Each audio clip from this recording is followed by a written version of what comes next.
आणि यानंतर दिवसभरातल्या महत्त्वाच्या घडामोडींचा सुपरफास्ट आढावा।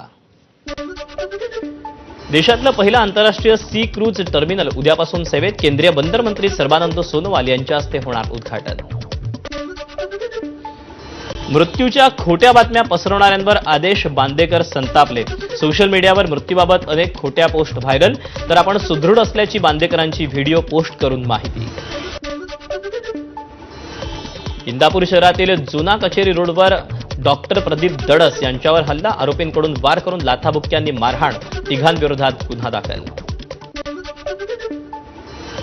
चालत्या रेल्वेवर अज्ञातानं दगड मारल्यानं चिमुकलीचा मृत्यू, सोलापूरच्या होडगी टिकेकरवाडी स्टेशन दरम्यानची घटना। चिमुकलीला मृत घोषित करताच कुटुंबियांचा आक्रोश। जालन्यात शिवपुराण कथेच्या कार्यक्रमात वादळामुळे लोखंडी रॉड कोसळला, 25 जण जखमी। कार्यक्रमाला 5000 भाविक उपस्थित असल्याची माहिती। रायगडच्या तळा शहरात श्वानाला रेस्क्यू करण्यासाठी गेलेल्या टीमला नाल्यात आढळली बंदूक, रेस्क्यू टीमने ही बंदूक पोलिसांच्या हवाली केली। मुंबईतील विक्रोळी पूर्वमध्ये बेलेरो पिकअपमधून गोमांस जप्त, जवळपास 800 किलोचं गोमांस पोलिसांकडून जप्त।